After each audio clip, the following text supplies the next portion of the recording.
నమస్తే, నా పేరు Shivaji. Welcome to our channel. Pawan Kalyan గారు తిరుపతి పర్యటనలో భాగంగా ముఖ్యంగా ఎర్రచందనానికి సంబంధించి మంగళంలో ఉన్నటువంటి గోదాం ఏదైతే ఉందో ఆ గోదాంలో ఏం చేస్తారంటే ఎక్కడ ఎర్రచందనం స్మగ్లింగ్ చేస్తూ ఉండి పట్టుపడినా ఆ ఎర్రచందనాన్ని మొత్తాన్ని తీసుకొచ్చి అక్కడ గోడౌన్లో పెడతారు. అక్కడ దాదాపు 5,000 టన్నుల సరుకు అయితే ఉన్నట్లు తెలుస్తోంది. ఈ మధ్య కాలంలో 1,50,000 చెట్లను నరికినట్లు కూడా పవన్ కళ్యాణ్ గారు అయితే చెప్పుకొచ్చారు. సో ఆయన అయితే స్ట్రాంగ్ వార్నింగ్ ఇచ్చారు స్మగ్లర్లకి. మీరు చెట్టు తాకితే తోలు తీసి కూర్చోబెడతాం, తాట తీస్తామని.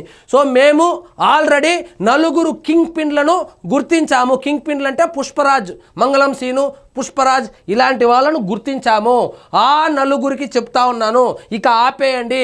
ఇన్ని రోజులు చేసింది చేశారు, ఇక ఆపేయండి. కగార్ తరహాలో అంటే నక్సలైట్లను ఏ విధంగా ఏరి పారేశారో ఆ విధంగా మీకు టైం ఇస్తున్న 6 నుంచి 9 నెలల లోపల మిమ్మల్ని ఏరి పారేస్తామని చెప్పి వార్నింగ్ అయితే ఇవ్వడం జరిగింది. పర్యటన మొత్తం ఎర్రచందనం చుట్టే తిరిగింది. ఎర్రచందనం స్మగ్లింగ్ చేయాలి అంటే భయపడేలాగా ఉండాలి. అది ఎర్రచందనం అంటే అది చెట్టు కాదు, శ్రీవారి యొక్క రక్తం నుంచి పుట్టినటువంటి పవిత్ర వృక్షము.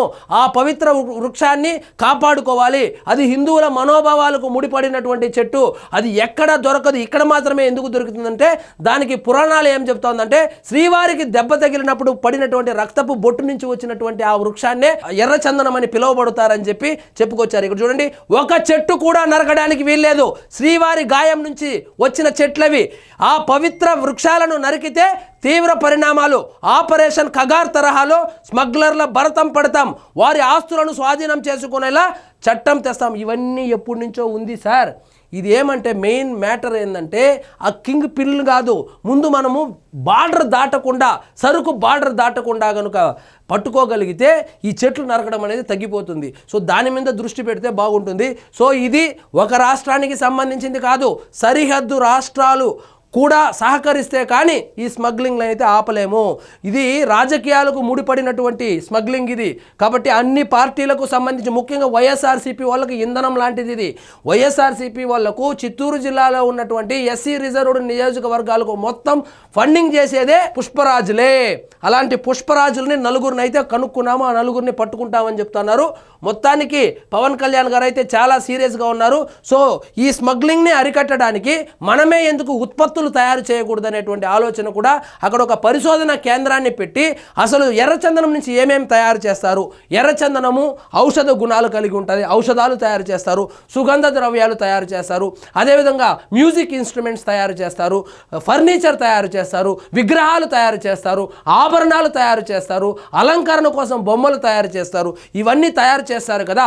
సో గవర్నమెంటే తయారు చేసి ఎందుకు ఎగుమతి చేయకూడదు, మేక్ ఇన్ ఆంధ్రాలో భాగంగా అనేటువంటి ఒక ఆలోచన కూడా చేస్తూ ఉన్నారు. సో మొత్తానికి ఎవరైతే ఎర్రచందనం స్మగ్లింగ్ చేస్తున్నారో వాళ్ళు ఆపాలి, ఇక్కడితో ఆపేయాలి. ఇక మీదట సుఖంగా ఉండదు మీకు. ఖచ్చితంగా 6 నుంచి 9 నెలల్లో కగార్ లాంటి ఆపరేషన్ అయితే చేయబోతున్నాము. ప్రత్యేక బృందాలను దించబోతున్నాము. ఈ ఎర్రచందనంకు సంబంధించి వచ్చేటువంటి ఆ యాక్షన్లో వచ్చేటువంటి డబ్బు ప్రతిదీ గవర్నమెంట్కే చెందాలి. దాదాపుగా 10,000 కోట్ల రూపాయలు స్మగ్లింగ్ జరిగింది వైఎస్ఆర్సీపీ అధికారంలో ఉన్నప్పుడు. అంతెందుకు ఉదాహరణ చెప్పాడు, స్మగ్లింగ్లో దొరికినటువంటి సరుకు ఏదైతే ఉందో కర్ణాటక గవర్నమెంట్ దాన్ని యాక్షన్ చేస్తే 150 కోట్ల రూపాయలు వచ్చింది వైఎస్ఆర్సీపీ అధికారంలో. సో ఆ పట్టుబడినటువంటి ఎర్రచందనాన్ని కూడా తిరిగి తీసుకొని రావడానికి కూడా వైఎస్ జగన్మోహన్ రెడ్డి గారి అధికారంలో ప్రయత్నాలు కూడా జరగలేదు. నేను మంత్రిగా స్వీకరించిన మొట్టమొదటి సంతకం దాని మీదే పెట్టాను. ఎక్కడ ఎర్రచందనం పట్టుబడినా దేశం నలుమూలల అది మన మంగళం గోడౌన్కి రావాల్సిందే, అది ఆక్షన్ వేస్తే ప్రతి రూపాయి ఖజానాకు చేరవలసిందే అని చెప్పి చెప్పుకొచ్చారు. ఇదేమంత ఈజీ అయినటువంటి విషయం కాదు పవన్ కళ్యాణ్ గారు. దీంట్లో ఇది పెద్ద మాఫియా. మరి తేనె తొట్ట మీద రాయేశారు.